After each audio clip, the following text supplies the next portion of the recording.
احنا اليوم في كلية الطب هنا المنظمة التونسية للأطباء الشبان تنظم الوقفة هذه والمسيرة لوزارة الصحة. عندكم عدة مطالب اليوم يعاني منها الدكتور التونسي، نحب نعرفوا شنو هي مطالبكم وعليش الوقفة هذه بالذات. أول حاجة نعرفوا بالمنظمة التونسية للأطباء الشبان. المنظمة التونسية للأطباء الشبان هي منظمة ذات طابع نقابي تدافع عن الحقوق المادية والمعنوية للأطباء الشبان. شكون هم الأطباء الشبان؟ الأطباء الشبان هم الأطباء الخارجيين الداخليين والمقيمين. احنا عملنا الوقفة الاحتجاجية هذه اليوم والمسيرة نظرا لعدم تجاوب الوزارة في المفاوضات الأخيرة نهار 21 أفريل اللي صارت ما بين المكتب الوطني والمسؤولين من الوزارة، وصار عدم التجاوب مع المفاوضات هذه واستخفاف بالمطالب اللي تقدمنا بها. لذا كنا مضطرين أن نعاود ونعملوا جريف أخرى ونقوموا بالمسيرة هذه. والمطالب تتمثل أساسا في 3 مطالب اللي هي نورمالمون راهي ماهيش مطالب، هي حقوق لازم يتمتع بها الطبيب الشاب. المطلب الأول هو عام الخدمة المدنية. الخدمة المدنية هي عام يعمل الطبيب الشاب بعد ما يكمل الخدمة نتاعو 12 عام، يعني الاختصاص نتاعو يقوم بعمل الخدمة المدنية، ذي مجبر عليه أنه يعمله. يتنقل ما بين الولايات، تعين وزارة الدفاع، والخلاص نتاعو يكون 750 دينار اللي هي خلاص معناها أقل ما يقال عنه أنه تعيس. ومطالبنا راهي ماهيش مادية بالأساس، وخلاف هذا راهو ما عندوش تغطية صحية. والمطلب الثاني هو خلاص مستحقات الجارد اللي المتخلده. يعني نحن اول ما بدينا الخدمه عام السنه عملنا احصائيه، فما ما يقارب 35 مستشفى من 42 مستشفى مش قاعدين يخلصوا في الجارد نتاعهم من عام 2018. وهذا لا ينم الا عن سياسه مماطله ودفع بالاطباء الشبان نحو التهجير، في عوض ما الوزاره تعمل العكس وتشجع الاطباء الشبان على انهم يقعدوا يخدموا في بلادهم. والمطلب الثالث وهو الكريتير دو فاليداسيون دو ستاج. معناها احنا عندنا لي زانتين لي ريزيدون اللي هما الاطباء المقيمين والداخليين يعملوا في ستاجات في السبيطارات، وبعد كل ستاج ياخذ فاليداسيون دو ستاج نتاعو. حاليا فاليداسيون دو ستاج هذه تتعطى كان من عند رئيس القسم. دونك نحن كي نعطي السلطه في يد شخص واحد هذا باش يفتح الباب لبرشا حاجات خايبه. يعني كي تعطي السلطه في يد شخص واحد ينجم يستبدك يبتزك، ينجم يلزم عليك تعمل حاجات ماهيش من خدمتك. دونك احنا شنو قلنا ان لازم تولي عندنا دي كريتير اوبجيكتيف في الفاليداسيون دو ستاج. بما معناه تولي عنا دي كريتير اوبجيكتيف في الفاليداسيون دو ستاج. بما معناها تولي الفاليداسيون دو ستاج ماهيش مربوطه بالشيف سيرفيس هكا هو، يولي عندنا جمله من الكريتير، جمله من المطات. يعني اذا الطبيب الشاب قام بالواجب نتاعو خلال الستاج هذا ياخذ الفاليداسيون دو ستاج نتاعو. هذو هما جمله المطالب. وراهي منظمه تونسيه للاطباء الشبان ماهيش باش تحبس، وراهي مواصله في التصعيد نتاعها اذا الوزاره ما تجاوبتش معنا واذا ما حققتش المطالب نتاعنا. هذا أول حراك وإلا سبق؟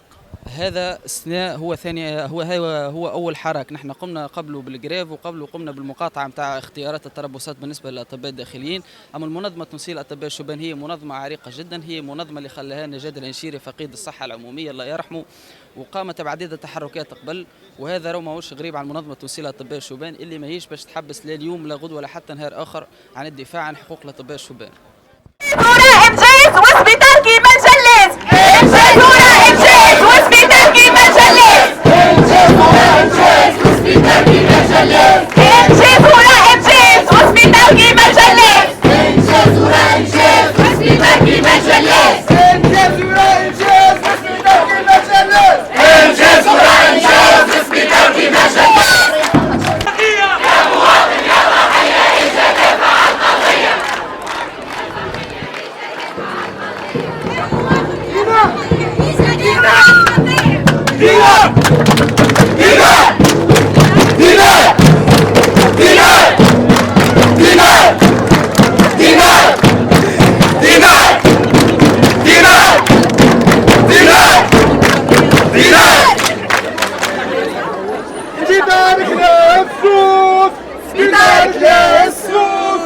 هذه ماهيش دولة،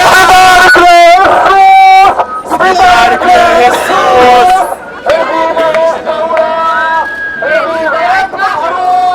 سبيطارك للسوس، سبيطارك للسوس، هذه ماهيش دولة، هذه بلد محروس، سبيطارك للسوس، سبيطارك للسوس، هذه ماهيش دولة، هذه بلد محروس، سبيطارك للسوس، سبيطارك للسوس.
اللي عنده سكotش تاع البوندروج يجي بحذايا، فما متطوعين يحبوا يعملوا بوندروج، اللي عنده سكotش.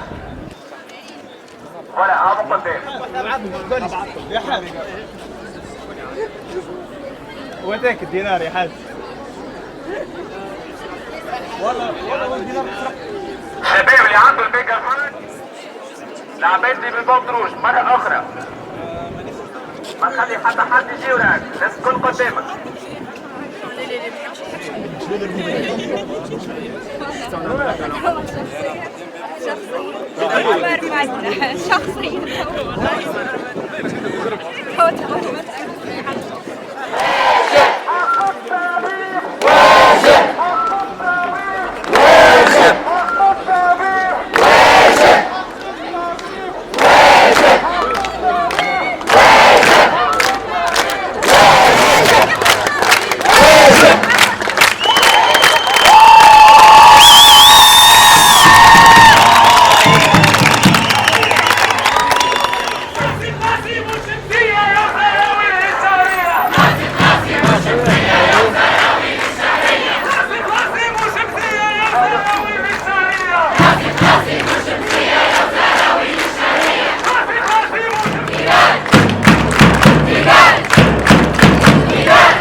فينا